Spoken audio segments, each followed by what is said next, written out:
और भारत में जो रह रहे बांग्लादेशियों, रोहिंग्यों, घुसपैठियों, सुन लो, तुमको मार के बाहर निकालेंगे, याद रखना, कोई नहीं रोकेगा। यहाँ के सब बांग्लादेश के ऐसे हिंदुओं में कुछ भी इस तरीके का अत्याचार करने की कोशिश की तो हिंदुस्तान के हिंदू सीट बजाने के काम करेंगे और सरहद तोड़ के उनकी ऐसी की तैसी करके आएंगे। हमारे देश में कुछ ऐसे आस्तीन के सांप हैं जो कभी कभी अपने बिलों से बाहर निकलते हैं। ऐसे देशद्रोहियों का, ऐसे लोगों का हमें विरोध करना चाहिए और सड़क पे घुसा घुसा के मारना चाहिए। कैसे क्रांतिकारी हैं भैया जो अपने देश के सामानों को फूक रहे हैं? ये क्रांतिकारी हैं, क्रांतिकारी नहीं आतंकवादी हैं। सरकार अब जरूरत पड़े तो सेना भी भेजनी पड़े वहाँ पे ना, ठोकने के लिए इन जिहादियों को, आतंकवादियों, कट्टरपंथियों को तो भेजना चाहिए। काट दिए जाएंगे वो। मैं बता दूं, कोई सऊदी अरब में, ईरान, इराक में जाके भाईचारा की बात करे, ये सेकुलरिज्म की बात करे, वहाँ पे ये नहीं करेंगे। मैं बता दूं, सरकारी चीजों की चोरी कर रहे हैं वो छात्र हैं, वो आतंकवादी संगठन है। मैं बता दूं, ISI सपोर्टेड, CIA सपोर्ट संगठन है जो बांग्लादेश को अस्थिर करना चाहता है। कट्टरपंथियों को तोप छुड़ा देना चाहिए, उनको गोली मार देनी चाहिए। सेना के तोप के सामने खड़ा करके उनके तोप बरसाते रहो जब तक ये खत्म ना हो जाए। कट्टरपंथी लेफ्ट विंग के लोगों का जब तक उनकी माँ बहनों का बलात्कार नहीं होगा, मर्डर नहीं होगा ना, नरसंहार नहीं होगा, तब तक वो समझेंगे नहीं इस बात को। क्या मिला हमें? कैंसर।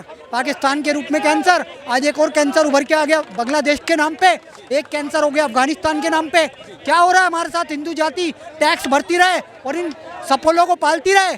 दे दी हमें आज़ादी बिना खड़क बिना ढाल, ये झूठा है, झूठा नारा है। 25,000 आज़ाद हिंद फौज के लोगों ने बलिदान दिया है। स्टूडेंट प्रोटेस्ट के नाम पे वहाँ पे हिंदुओं का बलात्कार किया जा रहा है, नरसंहार किया जा रहा है, प्रोसिक्यूशन किया जा रहा है। जिस प्रकार से यहाँ पे CA लाने का प्रयास सरकार द्वारा किया गया और कानून पारित भी कर दिया गया, ये उसका विरोध है। इस्लामिक आतंकवादी जिहादी हमेशा महिलाओं पर ही अत्याचार करता है, महिलाओं को खेती समझता है। मन बहुत दुखी है जिस तरीके से आज बांग्लादेश में हमारे हिंदू बहन भाइयों के साथ अत्याचार हो रहा है, उनके परिवार के साथ, उनके बच्चों के साथ अत्याचार हो रहा है। मन बहुत दुखी है। आज जो बांग्लादेश में हो रहा है और हमारे देश में कभी कश्मीर में हुआ था, सेम आज बांग्लादेश में हो रहा है। और मैं अपने देश की जनता को कहना चाहता हूँ कि वक्त है, अभी भी समय है, अभी भी संभल जाओ, रुक जाओ, मान जाओ। एक रहोगे तो तुम्हें कोई नहीं हटा सकता, कोई नहीं हिला सकता। संगठित रहोगे तो कोई नहीं हिला सकता। जिस दिन आप बढ़ जाओगे उस दिन सामने वाला दुश्मन आपके ऊपर चढ़ेगा और आपके परिवार पे चढ़ेगा, आपके घर में घुसेगा और घर में आगजनी करेगा, मारपीट करेगा और अत्याचार करेगा। मौलाना भी इस बीच आ चुके हैं। बांग्लादेश में जो इस प्रकार से हिंदुओं को समाप्त किया जा रहा है, मारा जा रहा है, उससे वो बहुत खुश हैं। उनको दो ऑप्शन दो, या इस्लाम कबूल करें या फिर मौत को। देखिए, जो आपने जो बात बोली, आज से ठीक यही कुछ साल पहले कश्मीर में हुआ, जिसके ऊपर मूवी भी आई, द कश्मीर फाइल। कुछ लोगों का कहना था कि वो कश्मीर फाइल सिर्फ एक फिल्म है, एक मूवी है, लेकिन आज बांग्लादेश में जो हो रहा है वो कहीं ना कहीं एक बहुत बड़ा संदेश है कि वो फिल्म गलत नहीं थी, सच थी। मैं उनको चेतावनी देना चाहता हूँ, वो तो बांग्लादेश के हिंदू हैं। अगर बांग्लादेश के ऐसे हिंदुओं में कुछ भी इस तरीके का अत्याचार करने की कोशिश की तो हिंदुस्तान के हिंदू सीट बजाने के काम करेंगे और सरहद तोड़ के उनकी ऐसी की तैसी करके आएंगे। इंसानियत की बात नहीं हो रही है, मानवता की बात नहीं हो रही है। जो गाजा पट्टी के लिए लोग हैशटैग चलाते थे, ऑल आइज ऑन रफा, आज कोई बांग्लादेश की तरफ कोई नहीं देख पा रहा है। क्या स्थिति है, क्या कारण है नहीं देख पा रहे? देखिए, आस्तीन के सांप, हमारे देश में कुछ ऐसे आस्तीन के सांप हैं जो कभी कभी अपने बिलों से बाहर निकलते हैं। अगर किसी विशेष समुदाय के साथ अगर कुछ भी ऐसी बर्बरता होती है तो तुरंत प्ले कार्ड बाहर आ जाते हैं, अवार्ड वापस होने लगते हैं। लेकिन आज बांग्लादेश में जो हिंदुओं के साथ हो रहा है, आज वो सब गायब है। मैं बहुत दिनों से देखने की कोशिश कर रहा हूँ, बहुत दिनों से सोशल मीडिया छान रहा हूँ, लेकिन आज उनके सोशल मीडिया पे एक पोस्ट भी नहीं है। आज कोई प्ले कार्ड लेके नहीं खड़ा, आज कोई ये नहीं कह रहा कि भाई ऑल आई ऑन रफा, ठीक है, आज कोई ये नहीं कह रहा कि ऑल आई ऑन बांग्लादेश, नहीं। आज सब अपने अपने बिलों में पैक हैं, आज कोई अपना अवार्ड वापस नहीं कर रहा। तो ऐसे दोगले लोगों से हमारे देश को बचाना बहुत ज़रूरी है और ऐसे देशद्रोहियों का, ऐसे लोगों का हमें विरोध करना चाहिए और सड़क पे घुसा घुसा के मारना चाहिए। बीजेपी टारगेट कर रही है राहुल गांधी को। राहुल गांधी का एक ट्वीट आया था पहले, जब गाजा पट्टी में जब वहाँ पे अटैक हुआ था मिसाइल से, उसके बाद उनका ट्वीट आया था सामने कि वहाँ की सुरक्षा बढ़ाई जाए, वहाँ का देख रेख किया जाए। बांग्लादेश में हिंदुओं की हालत ख़राब है, पर इसको लेकर ट्वीट नहीं कर रहे हैं। वजह क्या हो सकती है? क्या उनका वोट बैंक खसक सकता है?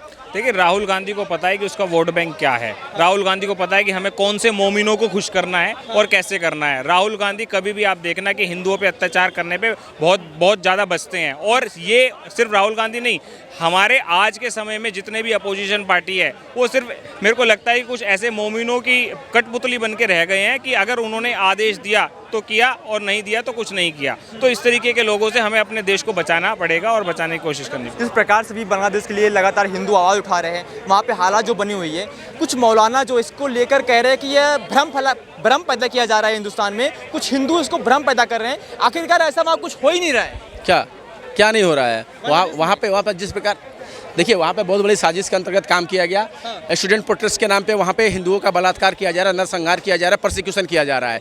जिस प्रकार से यहाँ पे सीए लाने का प्रयास सरकार द्वारा किया गया और कानून पारित भी कर दिया गया, ये उसका विरोध है। कुछ लोग चाहते हैं कि हिंदुओं का नरसंहार होता रहे, जिसमें अमेरिका भी शामिल हो सकता है, चीन भी शामिल हो सकता है। जिस प्रकार से वहाँ के फुटेज को दबाया जा रहा है, वहाँ की जो वास्तविक चीज़ें हुई हैं उसको दबाया जा रहा है, इसमें विदेशी साजिश का हाथ लगता है। क्योंकि वहाँ की प्रधानमंत्री चुने हुए प्रधानमंत्री को वहाँ से भागना पड़ता है, तो आपको नहीं लगता है कि इसमें अंतर्राष्ट्रीय साजिश है? इसमें कोई भी हो सकता है, अमेरिका हो सकता है, CIA हो सकता है, ISI हो सकता है, पाकिस्तान का जो खुफिया एजेंसी है, कोई भी हो सकता है। और भारत के अच्छे संबंध बांग्लादेश से थे, शेख हसीना से थे। और ऐसा नहीं है कि शेख हसीना पर्सन है एक, वो पूरे देश को रिप्रेजेंट कर रही थी, तो उनसे संबंध तो अच्छे थे ही। और बांग्लादेश से हमारा व्यापारिक संबंध है, हमारा अरबों खरबों का इन्वेस्टमेंट है। लेकिन वहाँ पे अगर किसी समुदाय के खिलाफ प्रोटेस्ट के नाम पे अत्याचार किया जाएगा तो आवाज़ उठेगी, भारत के अंदर से आवाज़ उठेगी। और यहाँ का हिंदू जो यहाँ जो भारत में 40 करोड़ लोग हैं, उसमें जो हिंदू है, लेकिन गलत आवाज उठ रही है ना। कह रहे कुछ ऐसा हो ही नहीं रहा है। कुछ राइट विंग के पत्रकार, लेफ्ट विंग के पत्रकार भी यही कह रहे हैं कि ऐसा कुछ हो ही नहीं रहा है, बल्कि वहाँ की जो सेना है वो हिंदुओं को बचा रही है। वहाँ पे लेफ्ट विंग के लोगों का जब तक उनकी माँ बहनों का बलात्कार नहीं होगा, मर्डर नहीं होगा ना, नरसंहार नहीं होगा, तब तक वो समझेंगे नहीं इस बात को। जब अपने घर तक बात पहुँचेगी ना, बिलबिला उठते हैं, तब कहते हैं कि हाय हमारे साथ ये हो गया। मानवाधिकार आयोग, विश्व मानवाधिकार, UN, UNSC, पता नहीं कहाँ पहुँच जाते हैं, उनकी पहुँच बढ़ जाती है। ये वही लेफ्ट विंग के लोग हैं ना जो भारत के खिलाफ साजिश करते हैं। हिंडनबर्ग का रिपोर्ट होता है, हंगर इंडेक्स बताते हैं कि भारत में जो हंगर इंडेक्स है वो बांग्लादेश से भी नीचे है। बताओ, वहाँ पे लोग भूखे मर रहे हैं, वहाँ पे प्रधानमंत्री के आवास में घुस के लोग बकरी, मुर्गा, पता नहीं मछली, अंडा सब लूट ले गए। और ये बताते हैं, ये लेफ्ट वाले यही डेटा ले आके दे देते हैं कि भारत बहुत पीछे चल रहा है, लोकतंत्र में इंडेक्स में भारत बहुत पीछे है, भारत में शांति नहीं है। भाई शांति है, देखो यहाँ पे आज भी लोकतंत्र, अभी चुनाव हुए ना 2 महीने। तानाशाह के खिलाफ अगर ऐसा होगा तो ऐसे प्रदर्शन होने पड़ेंगे। अगर भारत भी तानाशाही दिखाएगी तो यहाँ पे भी वही प्रदर्शन होंगे जो बांग्लादेश में हुए हैं। अगर हिंदुओं के ऊपर अत्याचार होगा ना पूरे विश्व में कहीं, तो भारत में जो सरकार है उसको आवाज़ उठानी चाहिए। और भारत में अगर कार्रवाई होती है, वैसे लोगों पे भारत कार्रवाई करता है, यहाँ के इस्लामिक जिहादियों पे, कट्टरपंथियों पे, तो ये ऐसी कार्रवाई चलनी चाहिए। अगर ये तानाशाही है, ऐसी तानाशाही हमको पसंद है, ऐसी तानाशाही चलती रहनी चाहिए देश में। कट्टरपंथियों के खिलाफ जो देश को तोड़ने की बात करते हैं, शर्जील इमाम जैसा पढ़ा लिखा IIT इंजीनियर जो कहता है कि भारत का चिकन नेक काट देंगे, 7 सिस्टर्स, नॉर्थ ईस्ट को काट देंगे, ये कौन था? वो कहाँ से पढ़ लिख के आया था? IIT में पढ़े हुए बंदे ऐसे बात कर रहे हैं, इस्लामिक मानसिकता के लोग।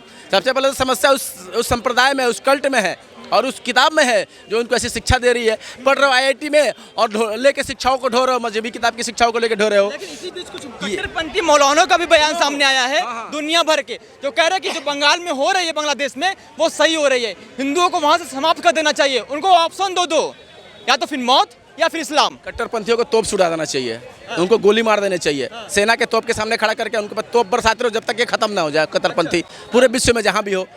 ये बात करते हैं कि बांग्लादेश में कुछ नहीं हो रहा है, यहाँ भारत में कुछ होता तो RSS हो गया, BJP इसमें शामिल है, ये बजरंग दल शामिल है, BHP शामिल है। रुको, ये ब्रिटेन में जो आग लगी हुई है उसमें कौन है? RSS वहाँ भी है क्या? RSS की शाखा ब्रिटेन में भी है क्या? कोई अंग्रेज RSS का वहाँ पे वो है क्या, मतलब चला रहा है क्या? RSS चला रहा है क्या? BHP वहाँ चल रही है क्या? बजरंग दल वहाँ भी है क्या? और सीरिया में जो हुआ पूरा खत्म हो गया, इस्लामिक स्टेट बन गया सीरिया, वहाँ पे भी RSS था क्या? इराक में भी RSS है क्या? अफगानिस्तान में भी RSS है क्या? हर जगह आप हर जगह उस चीज़ को RSS से जोड़ देना ये ठीक नहीं है।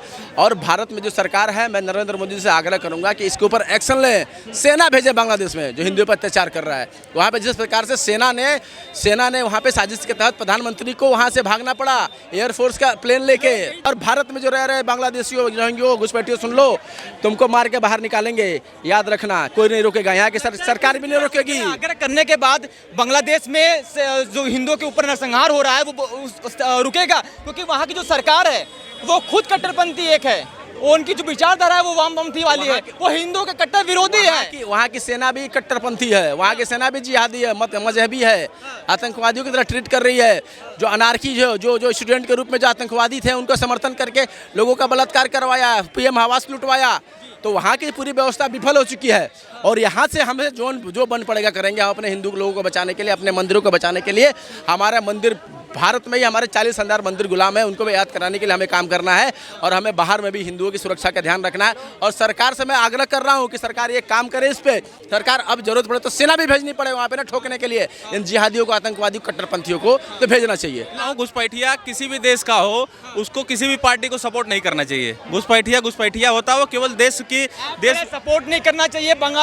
पश्चिम बंगाल की जो मुख्यमंत्री है ममता बनर्जी जी, वो कह रहे हैं कि हम तो बांग्लादेश से वहाँ से जितने भी शरणार्थी आएंगे उनको अपने यहाँ शरण देंगे, और वहाँ पे रोहिंग्या शरण दे रखी है उन्होंने पहले से। देखिए, जो विपक्ष है, ममता बनर्जी है, ये केवल वोट बैंक की राजनीति करते हैं लोग। इनको बस अपना वोट बैंक चमकाना है, बाकी देश से कोई मतलब नहीं है। देश गर्त में जाए चाहे कुछ भी जाए। आप ये बताइए, जो मैक्सिमम रोहिंग्या और बांग्लादेशी घुसपैठिए हैं, वो देश में आके अवैध गतिविधियों में लगे हुए हैं, जैसे ड्रग्स का कारोबार करना। जगह जगह जाके ये लोग, पता है, देश को अशांति अस्थिर करने का प्रयास कर रहे हैं। जो बांग्लादेश में हुआ, वही जो तत्व आज घुसपैठ करके भारत में आ रहे हैं, वो बांग्लादेश के तरीके में भारत में भी करना चाहते हैं। लेकिन देखिए, ये मोदी सरकार है, ये किसी भी तरह की साजिश को जो है नाकाम कर देगी। ऐसी साजिश भारत में कामयाब नहीं हो पाएगी। अब यहाँ भी वही प्रदर्शन होने वाला है, कैसे संभाल पाएंगे आप इतने प्रदर्शनकारी? तानाशाही नहीं थी, वो देश जो है विकास के रास्ते पे आगे बढ़ रहा था। सुनिए, शेख हसीना के नेतृत्व में देश विकास के आगे बढ़ रहा था, लेकिन जो कट्टरपंथी तत्व हैं, जो आतंकवादी तत्व हैं, उन्हें देश का विकास नहीं चाहिए। उनको हमेशा आतंकवादी कह रहे हैं छात्रों को। वो छात्र जो अंतःवस्त्रों के, महिलाओं के अंतःवस्त्रों को पूरी दुनिया को दिखा रहे हैं, जो प्रधानमंत्री भवन में घुस के वहाँ पे सारी सामान की चोरी कर रहे हैं, सार्वजनिक स्थानों की, सुनिए, सरकारी चीजों की चोरी कर रहे हैं, वो छात्र हैं, वो आतंकवादी संगठन है। मैं बता दूं, ISI सपोर्टेड, CIA सपोर्ट संगठन है, जो बांग्लादेश को अस्थिर करना चाहता है। छात्र है वो, आपको कंफ्यूजन है। वो ISI सपोर्टेड तत्व हैं, वो क्रांतिकारी नहीं है। क्रांतिकारी तत्व वहाँ पे जो अल्पसंख्यक हैं, उनकी बहन बेटियों का बलात्कार कर रहे हैं। वो छात्र हैं। मैं यहाँ के छात्र जो है, किसी का रेप करेंगे वो छात्र बोले जाएंगे। वो छात्र नहीं है, वो आतंकवादी हैं। सबसे ज्यादा खतरा दोगले हिंदुओं से है, मुस्लिम से खतरा नहीं है। जितना सेकुलर देश ही है तो सेकुलर लोग नहीं रहेंगे यहाँ पे। सेकुलर पता कब डाला गया?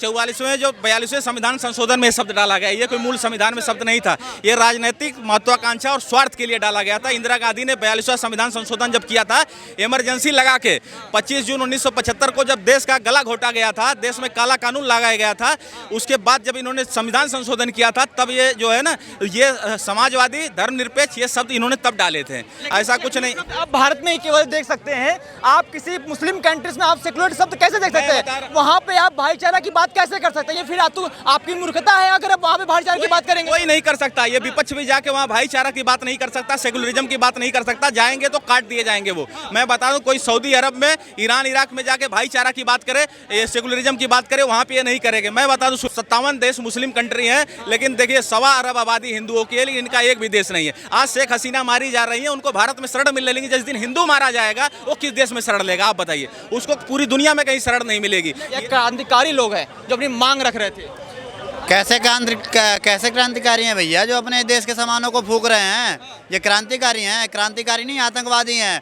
और जिनकी बात आप कर रहे हो ना, तो ये क्रांतिकारी किसी का मंदिर फूंकता है क्या? क्रांतिकारी किसी को मार के पुल से उल्टा लटकाता है क्या? क्रांतिकारी, कोई भी क्रांतिकारी महिलाओं के साथ रेप करता है क्या? यहाँ तक कि सबसे दुर्भाग्य वाली बात, क्रांतिकारी बोलना तो नहीं चाहिए, किसी की ब्रा फाड़ के ऐसे लटकाता है क्या? ये क्रांतिकारी करता है क्या? किसी महिला के इज्जत के साथ खेलता है क्या? तानाशाह के खिलाफ लड़ाई थी, जिस प्रकार से तानाशाह वहाँ की सरकार दिखा रही थी, उसके खिलाफ वहाँ के छात्रों ने प्रदर्शन किया। तानाशाही नहीं, वो धर्म की लड़ाई थी। सिर्फ वहाँ से हिंदुओं को खत्म करना था। जहाँ इनकी जनसंख्या बढ़ती है, वहाँ से खत्म कर देते हैं। अफगानिस्तान में सिखों को भगा दिया गया, अफगानिस्तान से क्यों भगा दिया गया? और पाकिस्तान में आप देख लो, बांग्लादेश में देख लो, चाहे किसी भी मुस्लिम कंट्री में बता दो कि जहाँ पे और किसी अन्य जाति के लोग रहते हों, वो भी बिना वीज़ा वाले, उनको मार काट के भगा दिया जाता है। या तो वो लोग वहाँ पे रहते हैं जो उनसे दब के रहते हैं, उनकी हर बातें मानते हैं, ठीक है, वो लोग रहते हैं। अगर थोड़ा भी आप अपने धर्म का प्रचार भी कर रहे हो ना, जहाँ उनकी मुस्लिम राष्ट्र जय श्री राम के नारे भी लगा रहे हो ना, तो वहाँ आपको मार काट दिया जाता है। ये सिस्टम होता है। क्या कहेंगे सर, जिस प्रकार से वहाँ बांग्लादेश में भी हिंदुओं की स्थिति बनी हुई है, अभी आगे और बताया जा रहा है कि और ख़राब होने वाली है, क्या कुछ कहेंगे? अभी तो कुछ मौलाना ने, कुछ दुनिया भर के मौलाना ने ये भी आग्रह कर दिया है कि वहाँ पे जिस प्रकार से हिंदू मारे जा रहे हैं, उससे वो बहुत खुश हैं, और बल्कि वहाँ से हिंदुओं को समाप्त कर देना चाहिए। उन्होंने कहा कि उनको 2 ऑप्शन दे दो, या फिर मौत या फिर इस्लाम। तो ये आज की हमारी सरकारें क्या कर रही है और हमारे धर्मगुरु क्या कर रहे हैं? अभी मुक्तेश्वरानंद शंकराचार्य जी क्या कर रहे हैं? इनको सामने आना चाहिए, इनको भी कहना चाहिए भैया हिंदू शस्त्र उठाओ, सबक सिखाओ। नहीं तो यहूदी देश इजराइल से सबक लो। 90 लाख होते हुए आज हम 110 करोड़ टोटल हिंदू हैं। 1 करोड़ 30 लाख हैं बांग्लादेश में। क्या 1 करोड़ 30 लाख ये अफवान नहीं कर सकते इजराइल की तरह कि हम भी सबक सिखाएंगे, बदला लेंगे? क्या इस देश में मोसाद जैसी एजेंसी काम नहीं कर सकती? वो यहूदियों को बचाने का काम करती है, ज्यूस को बचाने का काम करती है, इजराइल के प्रत्येक नागरिक की रक्षा ये काम करती है। क्या हमारी सरकार कहेगी कि धर्मो रक्षति रक्षिता जिनका नारा है वो कब कहेंगे सनातन धर्म की रक्षा सर्वोपरि, सनातन धर्म सर्वोपरि, सनातनी सर्वोपरि का नारा कब लगेगा? ये मेरा प्रश्न है। कैसे बचेंगे हम? लेकिन आपका जो प्रश्न है इसमें लेकिन कहीं इंसानियत नजर नहीं आ रही है। आज जो लेके गाजा पट्टी को लेकर लगातार ट्वीट चलते थे, आज बांग्लादेश को लेकर सबकी आंखें बंद हैं। इस पे क्या कहेंगे सर? आँख पे पट्टी है इस्लामिक वोट बैंक की, मुस्लिम वोट बैंक तुष्टीकरण की पट्टी है। ये सिर्फ और सिर्फ जिहाद फैलाने की ये पट्टी है। सिर्फ और सिर्फ गाजा, फिलिस्तीन, पाकिस्तान, अफगानिस्तान, बांग्लादेश इन लोगों की पट्टी है। मालदीव के लिए रोना शुरू कर देंगे ये। आज मालदीव के साथ तुम युद्ध छेड़ दो, ये मालदीव के साथ खड़े हो जाएंगे। आज भारत पाकिस्तान के साथ युद्ध छेड़ दे, पाकिस्तान के साथ खड़े हो जाएंगे। यहाँ तो गद्दार कौम पल रही है। ये तो ग्लोरीफाई कर रहे हैं बांग्लादेश में हिंदू मारे जा रहे हैं, इन्हें तो पूरा समाप्त कर दो। पत्रकार महोदय, अल जजीरा के एक पत्रकार ने लिखा है, बस नाम रहेगा अल्लाह का। फैज की कविता है ये। सब तख्त गिराए जाएंगे, सब बुत गिराए जाएंगे। बुत का मतलब होता है बुत परस्ती करते हैं हिंदू। परस्ती मतलब पूजा करना, उनके उर्दू में बोला है मैंने। बुत परस्तों को मार देना, बुत परस्ती को हिला देना। उस पर फैज ने कविता लिखी थी, जिहादी कविता है ये। हम देखेंगे और उसमें ये बोला गया सब तख्त गिराए जाएंगे, सब ताज गिराए जाएंगे, बस नाम रहेगा अल्लाह का। अरे भाई अल्लाह का नाम क्यों रहेगा? मैं राम को मानता हूँ, राम का नाम रहेगा, हनुमान का नाम रहेगा, महादेव का नाम रहेगा, भगवान कृष्ण का नाम रहेगा, माँ दुर्गा, माँ काली, सबका नाम रहेगा। भाई गुरु नानक देव का नाम रहेगा, भगवान बुद्ध का नाम रहेगा, सबका नाम रहेगा। को सबसे बड़ा पत्रकार कहा जाता है, सबसे बड़ी मीडिया कही जाती है। वो जिहादी मीडिया है। आपको पता है IDF इजरायली डिफेंस फोर्स ने अल जजीरा को टारगेट करके मारा था कि यहाँ पे आतंकी पल रहे हैं और चल रहे हैं। अल जजीरा हमेशा प्रो गाज़ा रहा है, प्रो हमास रहा है। अल जजीरा हमेशा प्रो इस्लामिक टेररिस्ट रहा है। तो अल जजीरा से हमें सर्टिफिकेट नहीं चाहिए। हम भारतीय मीडिया पे विश्वास करेंगे, हम अच्छे मीडिया विश्वास करेंगे जो निष्पक्ष पत्रकारिता करता है। अल जजीरा के ही पत्रकार ने लिखा है कि इस्लामिक मूवमेंट है। इस्लामिक मूवमेंट का मतलब समझ रहे हो ना, जिहाद का कॉल। और भारत के खिलाफ भी गजवाए हिंद चल रहा था। मोदी सरकार ने 2023 में या 2022 के अंत में इन्होंने एक संगठन को बैन किया, popular front of India. Patna से उनका पत्र पकड़ा गया था। 2047 तक भारत को इस्लामिक राष्ट्र बनाने की उसमें लिखा हुआ था। मोदी की हत्या की साजिश लिखी हुई थी, सिविल वार करवाना लिखा हुआ था, SC ST OBC को बांटना लिखा हुआ था, जो राहुल गांधी आजकल कर रहे जातिगत जनगणना की बात, आरक्षण के नाम पे युद्ध छेड़ने की बात उसमें लिखी हुई थी। और बहुत कुछ ऐसा लिखा हुआ था जो कि भारत को बर्बाद करने का था। लेकिन बड़ी बात है किसी ने चर्चा ही नहीं करी। आज उसके प्रमाण मिल रहे हैं आपको बांग्लादेश में। शेख हसीना को तुमने भगा दिया, ठीक है, उसके अंग वस्त्र क्यों उछाले? इस्लाम में तो भाई बुरखा परस्ती, बुरखा माना जाता है। अभी तुमने अंग वस्त्र क्यों झलकाए दिखाए भाई, उनकी ब्रा और अपना ब्लाउज? मानते हैं वो इस्लाम से नहीं थे?